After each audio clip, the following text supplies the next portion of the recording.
Itong video na to is about sa mga ganap sa jeepney.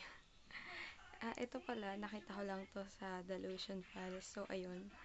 Shout out sa mga admin ng Delusion Files. Great job.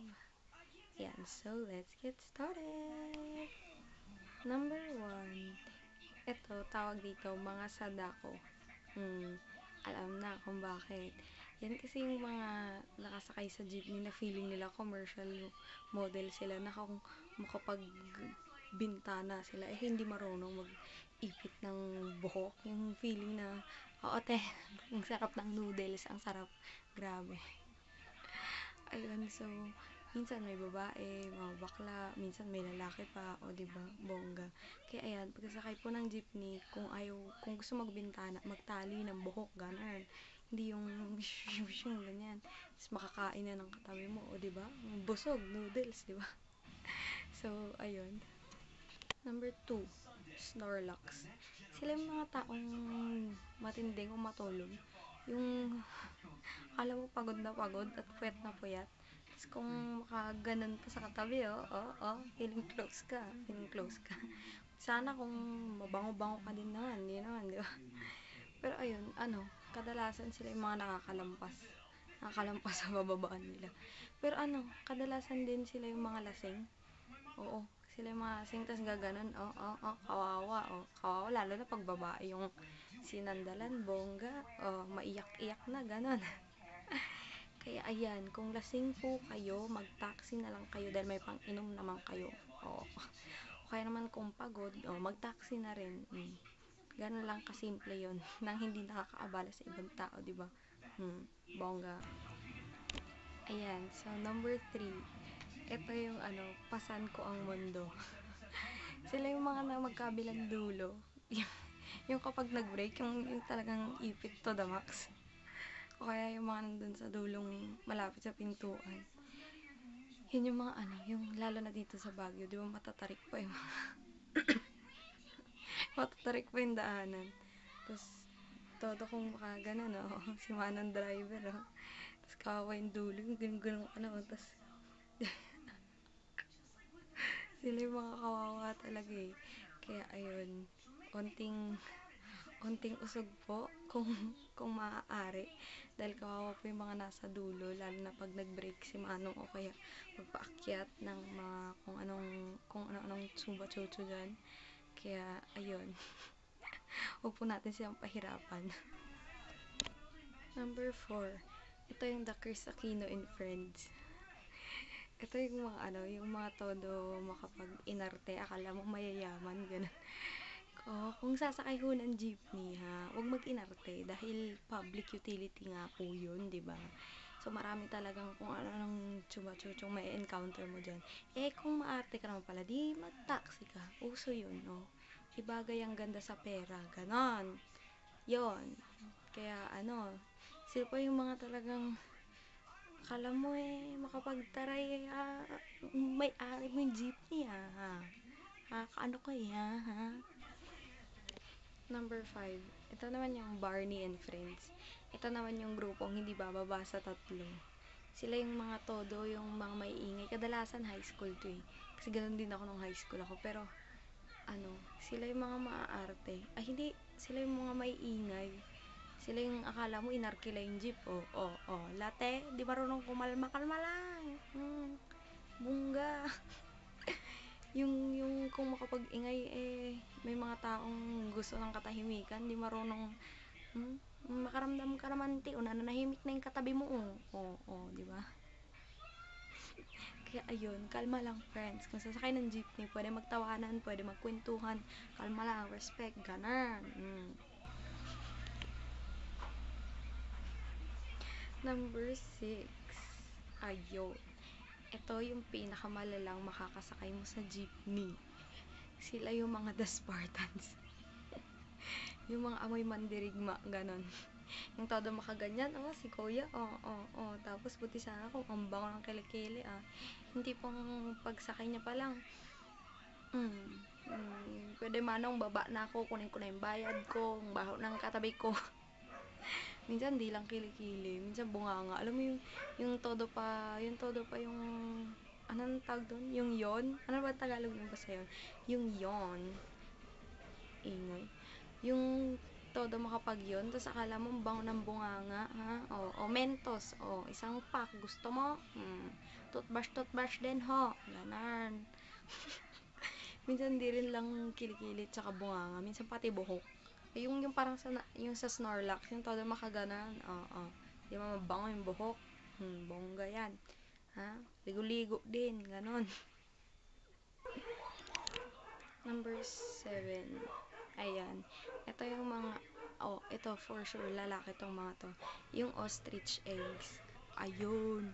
Sila yung mga nakakabanas, yung todo siksikan na nga in everything. Tapos, todo siksikan na in everything. Tapos makabuka ka pa, Ilan ba dala mo, kuya? 3? Share mo dun sa walang Ganon. Close din, ganun. Hindi yung todo buka ka. Di ba? Kasi may mga uupo din, ganon. Tapos kung bonggang bukaka ka, akala mo bigat ng dala mo, ang laki-laki, ganon. Yan. Sara-sara din, ganon. Number 8. Ayan, the giraffe and the tarsier. Ito yung mga malaki yung mata, tsaka mga mahaba yung leeg na kung makabasa ng text, wagas, ang sarap i-type yung tipong habang nag-text ka, sarap i-type nung shoutout dun sa katabi kong matindi pa sa FBI kung mag-imbestiga ng text, sabihin mo ganun mo yung cellphone mo sa kanya, ikaw na mag-reply, ha? Sabihin mo on the way na ako, ganon. Yan, kaya privacy lang po, iwasan po natin yung pagbabasa ng text. Makakabuti po yan sa Pilipinas. Charot. Number 9. The Pretenders. Ito yung mga hugot lines na pinagsisiksikan mo na nga yung sarili mo, hindi ka nakasya, ganon. Parang sa pagmamahal yan, te. Huwag mong what? Huwag mong ipagsiksikan ang sarili mo kung alam mo wala ka ng paglalagyan. Tama ba? Masama nga ganon. Ayan, yung tipong kalahati na lang ng puwet ang nakaupo. Minsan, hindi na lang nakaupo. Ito yung mga nagmamadaling umuwi. Pero gets ko naman sila kasi ganun din ako minsan. Since dahil gusto ko nang mag-wifi, ganon. Dahil hindi ako naka-data connection. Yan. Todo madaling umuwi. Kaya, ayun po. Hugot lang talaga yan. Huwag pong ipagsiksikan ng sarili. Lalo na't nagbayad ka naman ng tama. Hugot lines. #hugot. Number 10. Ito yung mga 6 cycle mind. Kasama rin to ng Snorlax. Tsaka ng, ano pa ba yun? Spartans. Sila yung mga, ang sarap kantahan ng sandalan. Dahil todo sandal kayo sa katabi nyo. Oo, di ba? Oo, kuya, sige lang, sandal ka lang at huwag mong pipigilan. I-push mo yan. Number 11. Ayan. So, ito yung mga siya. Ito yung mga mahilig mag-chandelier. 1, 2, 3, 1, 2, 3, 3. Mga ganyan. Maawa naman kayo kay Manong Driver, diba? Todo kayod si kuya. Nagda-drive 24 oras. Minsan. Jeepney 24 hours. Hindi, ano ba? 9 hours? Minsan overtime 10 hours. Ganun. Yan, kaya kung ako sa inyo, mga ating at kuya, bayad-bayad din. Siyempre, minimum na nga lang 7 pesos. Estudyante pa yun, Tapos, kung walang klase, pag alam nyo wala na kayong klase, magbayad na ng tama. Ganon.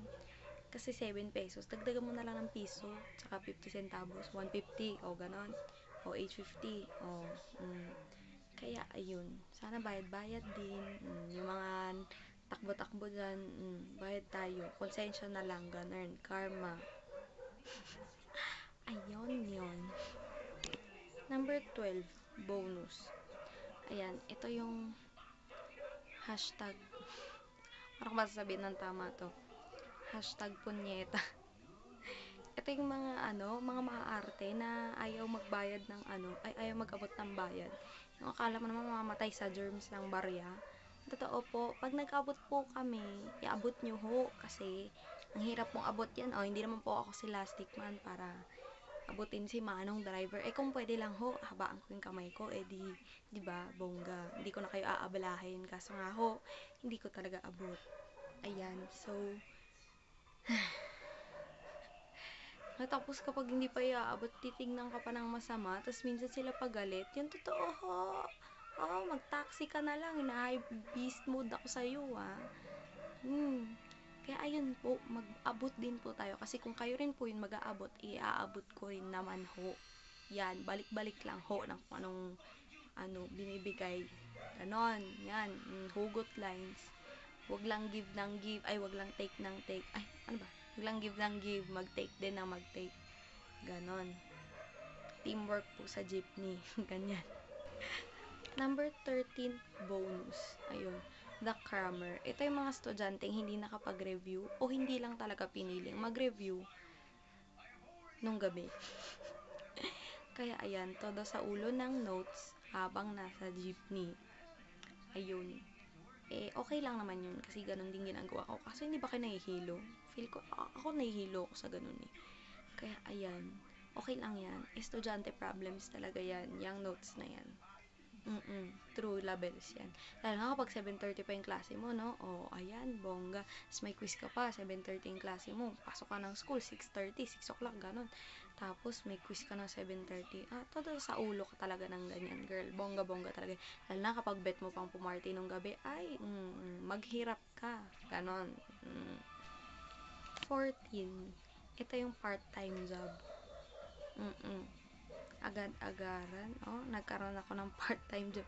Manong driver, hindi mo naman sinabi sa akin, taga-abot na pala ako ng bayad ngayon. Yung feeling naka-abot mo lang kay manong driver, mayroon na namang nakaantay dito. Bayad ka ulit. Tapos bayad ka ulit. Tapos bayad ka ulit. Manong driver, pwedeng pakisweldohan ako. Hindi ako na-inform na may trabaho pala ako dito. Number 15. Bonus. Ito yung PDA.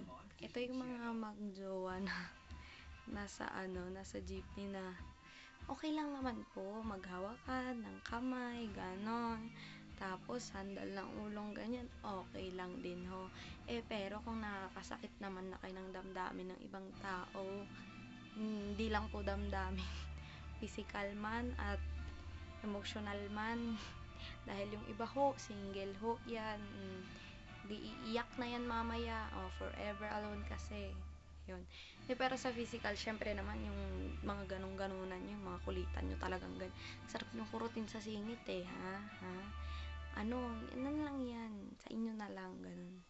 Pero minsan, syempre, ganun din naman ako. Calm down. Pero ayun nga, lesson lang natin. And last but not least, 16.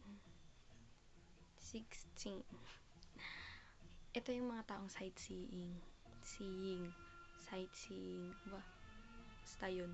Sightseeing. Ito yung mga, minsan ganito rin ako. Promise. Yung tipong kauupo mo lang ng jeepney, bumibetsong ka na ng mga lalaki, ombre dyan, tsaka yung mga babae, aminin, ginawa mo yan. Una mapapansin sa sapatos, syempre, sapatos muna makikita. Pag sa Baguio yan, Roche. Pag nakita mo yung Roche na yan, tingin sa muka, kung gwapo, bet, picturean mo yan, pasimple ka. Pero kung pangit, picture mo yung sapatos. Char lang. Ayun. So, ayan, ang ganap natin sa jeepney. Kung naka-relate kayo, just comment below. Ayun. So, comment nyo kung anong mga gusto nyo gawin kong video dahil wala na akong maisip. Ayun. So, sa mga sumasakay ng jeep, ang mga do's and don'ts na makukuha nyo dito sa video na to, gawin nyo ho. Pakiusap lang. Lalo na yung The Spartans. Lalo na ho yung The Spartans. Bye. Ciao.